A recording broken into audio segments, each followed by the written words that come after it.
Itu sebabnya banyak yang mengaku pendeta, tetapi tidak bisa membedakan kuasa Tuhan dengan kuasa iblis, saudaraku.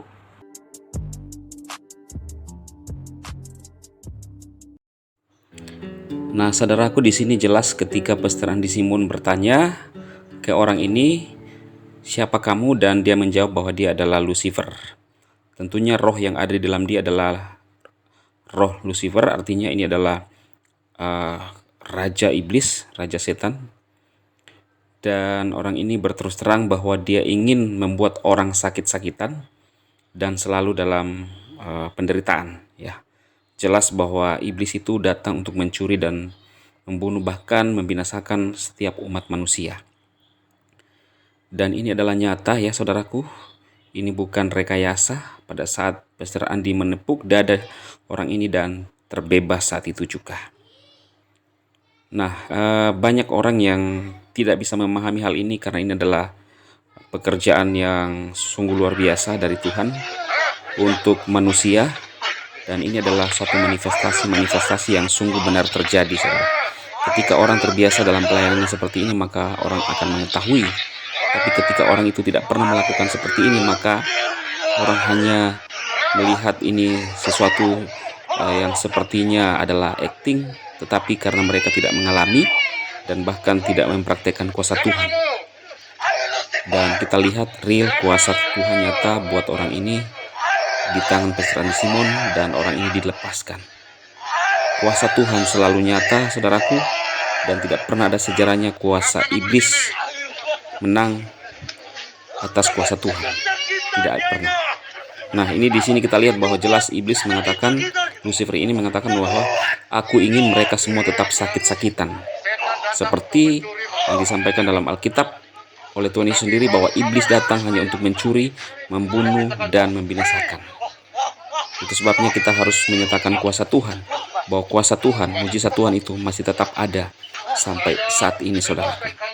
Percayalah kepada kuasa Tuhan, percayalah kepada mujizat Tuhan, karena untuk itulah Tuhan datang untuk melepaskan kita. Amin.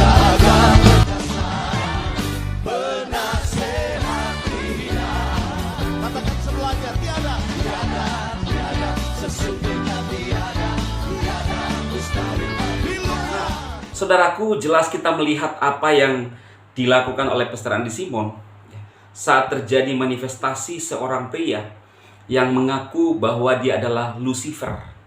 Siapa itu Lucifer? Ya, banyak pertentangan di sini juga, atau ada yang tidak sepaham ketika saya menyampaikan bahwa Lucifer itu adalah raja iblis. Nah, dan kalau kita lihat di dalam Yesaya 14, dikatakan, "Wah, engkau sudah jatuh dari langit, hai bintang timur, putra fajar, engkau sudah dipecahkan dan jatuh ke bumi, hai yang mengalahkan bangsa-bangsa." Alkitab versi bahasa Inggris King James dan New King James, keduanya menerjemahkan bintang timur sebagai Lucifer, putra fajar, ya. Dari seluruh sisa pasal ini jelas Yesaya menunjuk kepada kejatuhan setan dari surga. Juga di dalam Lukas 10 ayat 18. Jadi dalam hal ini bintang timur mengacu pada setan, ya teman-teman ya. Jadi dalam banyak kasus ketika terjadi pelepasan-pelepasan, ada yang orang-orang itu mengatakan bahwa dia adalah Lucifer. Apakah dia Lucifer benar-benar secara tubuh? Tentunya tidak. Tetapi ini adalah roh Lucifer yang ada di dalam tubuh orang itu, dipakai oleh Lucifer. Dan bukan cuma iman Kristen percaya bahwa Lucifer itu adalah nama setan, raja setan, yang kadang-kadang menjadi perdebatan juga, di mana siapa yang menciptakan iblis? Masa Tuhan menciptakan iblis? Kemudian ada yang mengatakan bahwa iblis menciptakan dirinya sendiri. Nah, saudara, kalau kita mau memperdebatkan ini juga tidak akan selesai. Tetapi yang penting kita tahu bahwa iblis itu ingin membunuh, mencuri, damai sejahtera, dan memberikan penyakit, bahkan mengajak orang untuk masuk neraka. Itu yang kita tahu, ya. Nah, saudaraku, jelas dalam video yang kita lihat, seorang pria mengatakan, waktu Pastor Andi menanyakan apa tujuan dia, ya. Kemudian dalam manifestasi pria itu, dia mengatakan bahwa dia ingin supaya manusia itu tetap sakit. sangat jelas. Manusia sakit-sakitan. Bahkan satu saat seorang ibu yang buta karena apa? Ternyata roh jahat. Dan di dalam Yohanes 10 ayat 10b dikatakan, pencuri datang hanya untuk mencuri, membunuh, dan membinasakan. Ini mengarah kepada iblis yang dimaksudkan oleh Tuhan Yesus. Tetapi Yesus datang untuk memberikan hidup dan mempunyai hidup dalam segala kelimpahan, yaitu keselamatan. Tetapi tidak dijelaskan secara detailnya di sana, saudara. Tapi kita bisa renungkan, ya. Nah, itu sebabnya ketika ada orang-orang yang mencoba menghasut orang untuk tidak percaya lagi mujizat, ya. Menurut saya ini adalah cara-cara iblis, tipuan iblis supaya kita tidak percaya lagi kepada kuasa Yesus. Saudara, saya sudah sering membahas dari channel ini bahwa Yesus itu, kuasa Yesus itu, mujizat Yesus itu nyata sampai sekarang. Tetapi permasalahannya adalah siapa yang mau dipakai oleh Tuhan untuk menyatakan kuasanya di muka bumi ini? Siapa yang memberikan hatinya kemudian dengan imannya kepada Yesus Kristus untuk menyatakan kuasa kemuliaannya? Dan kita sudah melihat apa yang dilakukan oleh Pastor Andi Simon dalam pelayanannya, saudara.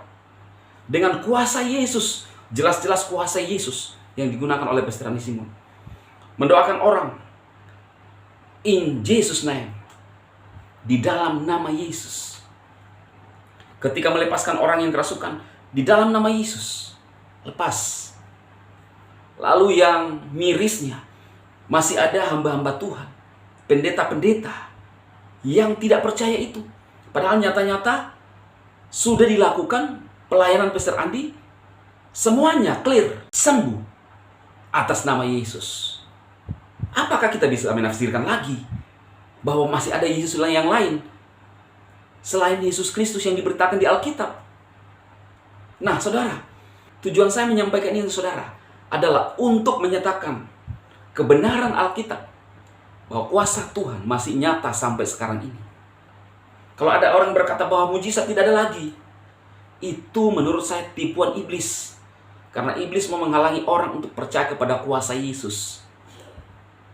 Iblis gemetar kepada nama Yesus, saudara. Yesus yang mana? Yesus yang diberitakan oleh Simon Petrus, Paulus, Pastor Andi Simon, yang saya pun beritakan isi Alkitab. Dan sekali lagi miris, ada pendeta-pendeta mengatakan bahwa mereka ini, pembuat-pembuat mujizat ini, bukanlah saudara seimannya.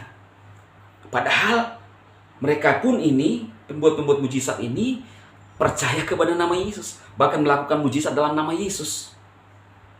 Jadi pertanyaannya di mana, saudara? Menurut saya, orang-orang yang tidak percaya mujizat adalah orang-orang yang buta secara rohani. Walaupun mereka berbicara tentang Alkitab. Iya. Karena firman Tuhan itu nyata sampai sekarang. Ketika Alkitab mencatat bahwa pergilah jadikan semua bangsa muridku, baptis, dan kamu akan disertai oleh tanda-tanda heran ke seluruh dunia, beritakan kabar baik. Itu masih terjadi sampai sekarang. Sampai kesudahan zaman. Tidak perlu ditafsirkan, saudara. Tinggal dilakukan aja. Siapa yang percaya dibaptis akan diselamatkan. Tanda-tanda ini akan menyertai orang-orang percaya. Dan seterusnya. Diberikan kuasa sebagai tanda bahwa Yesus, kuasa Tuhan, turun atas orang percaya tersebut. Nah, itu sebabnya, saudara, saya pribadi dari channel ini benar-benar ingin menyatakan kuasa Tuhan. Demonstrasi kuasa Tuhan. Bahwa kuasa Tuhan itu, kuasa Yesus itu, nyata sampai saat ini. Besok, lusa, tahun depan, sampai Yesus datang, saudara. Kuasa Tuhan nyata. Kita tidak bisa memikirkan kemahakuasaan Elohim. Bahkan Tuhan bisa menggunakan apa saja menjadi alatnya. Kalau manusia itu sudah tidak percaya. Jadi karena itu, saudaraku, dimanapun saat ini berada yang melihat video ini, tayangan ini, percayalah kepada Tuhan, mujizat itu masih terjadi. Dan sekali lagi miris, pendeta-pendeta yang mengklaim dirinya pendeta-pendeta sejati, mempertahankan ajaran benar, tetapi tiap hari sibuk menyinyir, mencari kesalahan hamba-hamba Tuhan, pastor-pastor yang melakukan mujizat atas nama Tuhan. Inikah ajaran yang sejati? Ajarannya mana yang sejatinya? Kok sibuknya menyinyir, meremehkan orang-orang dipakai oleh Tuhan? Karismatik, Pantekosta tidak pernah menyerang mereka. Tetapi mereka yang terus-menerus menyerang. Mencari video-video yang menjatuhkan, padahal itu nyata-nyata kuasa Tuhan, atas nama Tuhan. Ini adalah menurut saya tipuan iblis untuk saudara tidak percaya. Mungkin saudara bimbang saat ini, benarkah kuasa Tuhan masih nyata? Kembali ke Alkitab, saudara. Pelayanan Rasul Paulus, mereka melakukan banyak mujizat dan tidak selesai sampai di situ. Kepada orang yang percaya sampai saat ini, kepada Anda bisa melakukan mujizat Tuhan atas nama Tuhan. Itu terjadi. Karena itu jangan bingung saudaraku. Dan kenapa sepertinya seolah-olah tidak bisa dibendung ajaran karismatik. Saya mau sampaikan kepada saudara semua bahwa sesuatu yang dari Tuhan tidak bisa dibendung.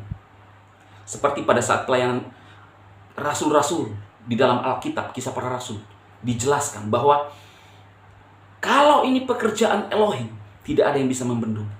Dan nyata sampai sekarang. Manusia tidak bisa membendung pekerjaan kuasa Tuhan. Mujizat Tuhan itu nyata. Itu sebabnya, kalau Pendeta Stephen Tong mengatakan bahwa mereka seperti kelihatan gemuk, tapi tidak sehat. Kalau saya, karismatik, gemuk, sehat. Justru mereka yang kurus. Kenapa kurus? Karena mereka mencoba mengandalkan kekuatan pikiran manusia. Kita mengandalkan kekuatan Tuhan, saudara. Sehingga pertumbuhan itu tidak ada yang bisa membendung kuasa Tuhan. Kuasa yang dari tempat yang maha tinggi bekerja untuk umatnya. Tidak ada yang bisa membendung. Sekalipun pendeta hebat. Karena kuasa Tuhan tidak bisa dibendung oleh pendeta-pendeta. Pendeta Kristen tidak menjamin hidup kita benar di mata Tuhan. Kita lahir Kristen. Tetapi pertobatanlah. Bagaimana kita lahir baru, percaya kepada Kristus. Itu sebabnya banyak yang mengaku pendeta, tetapi tidak bisa membedakan kuasa Tuhan dengan kuasa iblis, saudaraku. Karena itu, percayalah kepada kuasa Tuhan. Yang kami beritakan, yang Pastor Adi Simon beritakan, adalah kuasa Yesus Kristus dari Nazaret yang telah mati dan bangkit naik ke surga. Dan hamba-hamba Tuhan karismatik yang diberitakan adalah Yesus Kristus yang telah mati dan bangkit dan hidup untuk saudara semua, dan telah melakukan mujizat sampai saat ini. Karena itu semoga firman Tuhan ini, apa yang saya sampaikan, benar-benar mengubah pemikiran saudara semua. Dan kita tidak bisa pungkiri hasil buah dari pelayanan Pastor Adi Simon. Banyak orang tertolong karena Yesus datang untuk menolong mereka, memberikan solusi. Tapi iblis datang hanya menghakimi saudara. Iblis datang hanya mengintimidasi. Iblis datang mencari-cari kesalahan. Tetapi saudaraku, percayalah, kuasa Tuhan Yesus tetap bekerja untuk saudara dan saya. Jangan ragukan kuasa Tuhan. Jangan ragukan kuasa Elohim. Karena dia masih bekerja sampai saat ini. Tuhan memberkati saudara. Amin.